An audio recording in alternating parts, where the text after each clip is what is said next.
যুক্তরাষ্ট্র ও ওয়েস্ট ইন্ডিজের মাটিতেই কি ক্যারিয়ারের শেষ টি-20 বিশ্বকাপ খেলবেন বিশ্বসেরা অলরাউন্ডার সাকিব আল হাসান? বাংলাদেশ দল ঢাকা ছাড়ার আগে এই প্রশ্ন ঘুরপাক খাচ্ছিল ভক্তদের মনে। অবশেষে সেই প্রশ্নের উত্তর দিলেন সাকিব নিজেই, জানালেন আগামী বিশ্বকাপ নিয়ে নিজের ইচ্ছার ব্যাপারে। বাংলাদেশের বিশ্বকাপ স্কোয়াডের সবার সাক্ষাৎকারেই দ্য গ্রিন স্টোরি শিরোনামে প্রকাশ করছে বাংলাদেশ ক্রিকেট বোর্ড। 31 মে শুক্রবার প্রকাশ করেছে সাকিবের সাক্ষাৎকার, যেখানে নিজের ভবিষ্যৎ ও বাংলাদেশ ক্রিকেট নিয়ে নিজের মতামত জানিয়েছেন দেশসেরা এই অলরাউন্ডার। সাকিবের টি-20 বিশ্বকাপ শুরু 2007 সালে। তখন থেকে এই পর্যন্ত সবগুলো টি-20 বিশ্বকাপই খেলেছেন এই অলরাউন্ডার। তার সঙ্গে এই কীর্তি আছে শুধু ভারতের অধিনায়ক রোহিত শর্মার।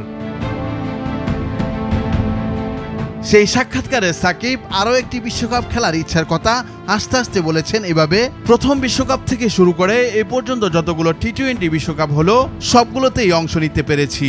আমার জন্য এটা গর্বের ও আনন্দের। একই সময় যেহেতু দেশের প্রতিনিধিত্ব করছি, অনেক ভালো লাগার একটা জায়গা আছে।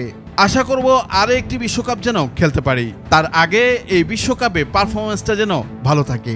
বাংলাদেশ যেন অন্যান্য যে কোনো টি-20 বিশ্বকাপের চেয়ে ভালো ফল করে আসতে পারে। বিশ্বসেরা এই অলরাউন্ডারের কাছে প্রশ্ন ছিল, রাজনীতি নাকি খেলা কোনটি বেশি কঠিন? এই ব্যাপারে তিনি বলেন, আমার কাছে এখন রাজনীতিটাই বেশি কঠিন মনে হচ্ছে, যেহেতু এখন আমি এই জায়গায় নতুন। ওই ভিডিওতে সাকিব উত্তর দিয়েছেন কাগজে লেখা কয়েকটি আরো প্রশ্নের। সে প্রশ্নগুলো নিজেই পড়ে শুনিয়েছেন তিনি। এর একটি প্রশ্ন ছিল এমন, অনেকেই বলেছেন যুক্তরাষ্ট্র সাকিবের সেকেন্ড হোম, ঘরের সুবিধা কি পাবে দল?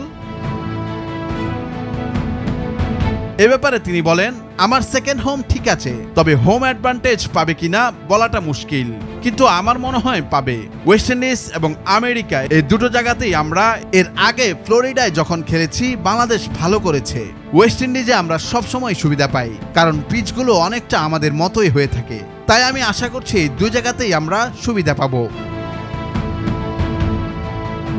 বিশ্বকাপে নিজের লক্ষ্য প্রসঙ্গে সাবেক এই অধিনায়ক বলেছেন, আমার নামের পাশে আমি কিছুই দেখতে চাই না, একটি জিনিসই চাই, যেন বাংলাদেশের হয়ে অবদান রাখতে পারি, এই বিশ্বকাপে যেন বাংলাদেশের হয়ে ভালো কিছু করতে পারি। নুরুল আফসার, নিউজ ডেস্ক, ভোরের কাগজ।